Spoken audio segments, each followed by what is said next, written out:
All right, let's get caught up to date. First of all, if you remember, we talked about theoretical and experimental probability. That was the first thing that we talked about. In those lessons, we learned that theoretical is the ways you can do something divided by the ways, the ways that you get what you want divided by the ways that you can do something. Experimental or empirical probability, that's where you took the number of successful trials divided by the total number of trials. In that lesson, we also started our population genetics study. For the next one, we did permutations and combinations. Remember, permutations, order wasn't important. Combinations, order is important. We also learned the fundamental counting principle, or as our book says, the mathematical multiplication counting principle. And that is, like if you get hot lunch, you can get two ways that you can have your main dish. You can have potatoes or rice and so on. Just multiply those probabilities together. Also, we learned that permutations are the way that you can elect a president. In other words, order is important. Combinations are like committees, and you've got the permutation and combination key on your calculator. We calculated probabilities, and then we calculated probabilities for multiple events. If you remember, we did just tossing two dice, for example. And we remember that tossing two dice is an independent event because the first choice of your dice tossing doesn't depend on your second one, and vice versa. Whereas there are some things that are dependent, like, for instance, drawing a deck of card from a deck of cards means that you only have 51 cards left after you draw the first card. Mutually exclusive events are things that can't occur at the same time. You can't be both a boy and a girl. We did probability with and. That's where we multiplied. For example, getting a 6 and a 5. You would multiply those two together, and you would get 1 out of 36, if you were tossing dice, that is. All right. That was the day that we also played our game where we figured out would A or B most likely to win. Let's see, probability distributions, that's where we figured out how many ways you can get 1 and 2 and 3 and so on. Lastly, on Friday, we did expected value. Now, if you remember, I had a worksheet that you're supposed to be finishing, and if you don't get it done by Monday, make sure you ask questions on Tuesday when we have class so that you can get that worksheet done. I'm not sure. I had heard that you probably aren't going to have school on Monday, so on Tuesday, we won't have the quiz. We will just go on to the next lesson. So either you have the quiz on Monday because you had school, or else on Tuesday we will just start the lesson on conditional probability. For this lesson, we're on page 642 in our textbook. And the game that they talk about first is, let's say that you had two people playing a game, A and B, with a dice. Whoever gets the higher total wins. Or, not total. Whoever gets the higher number wins. If they tie, they dice over again. They want to know, you just had a dice tossed. What is the probability that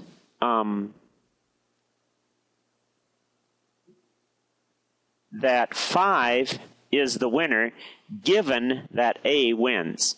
Notice how I wrote it. Probability that 5 is the winner. The vertical line means given that A is the winner. Well, what you can do is on your chart, I got to get to that. On your chart, I made a page for the empirical probability there.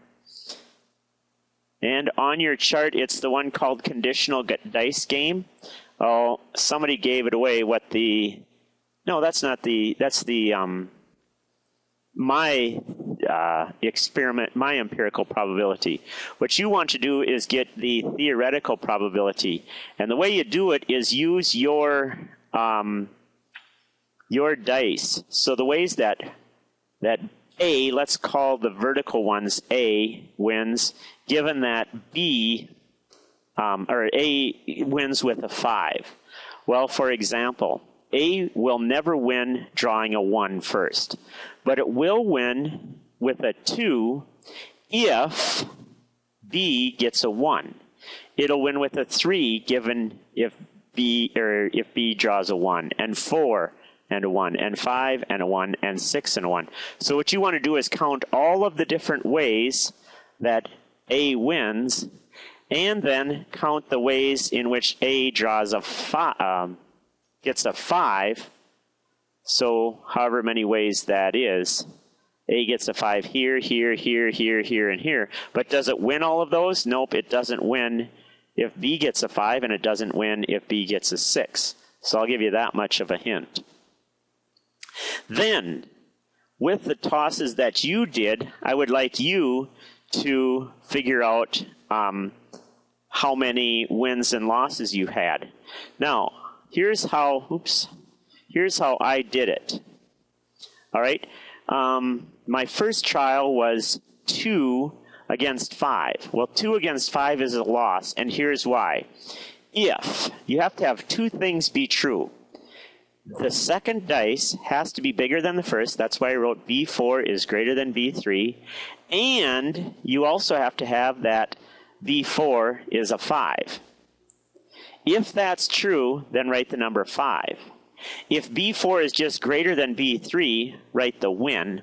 And if B4 is smaller than B3, write the loss. So then after I wrote that, I just copied it down all the way to the bottom. And I found how many wins and losses I had, and I just kept track. I counted the number of ways that I got 5, divided by the number of ways I got 5, and the number of ways I got W. Because in a conditional probability like this, you always base it on the number of ways that you get A. The chart that they have on page 642 illustrates it pretty well.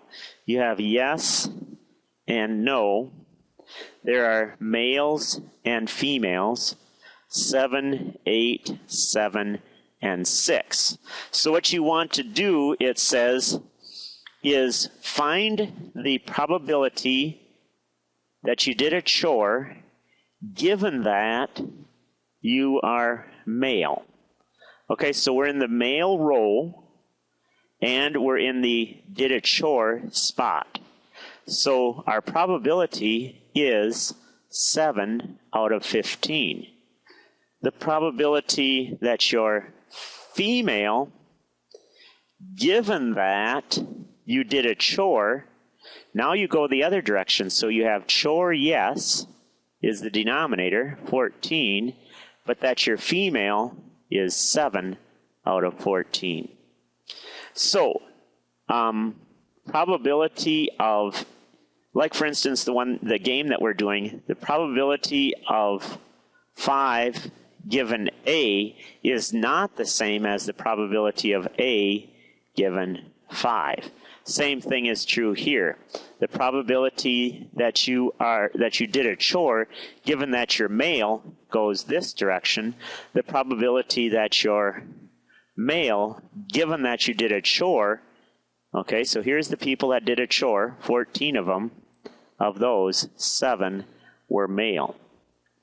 So, the other thing that we're going to be working on tomorrow in class is page 644. We're going to be doing number 1 through 18, except 11, 12, and 13. And I think that's all you need to do. If you have any questions, make sure you let me know. See you tomorrow.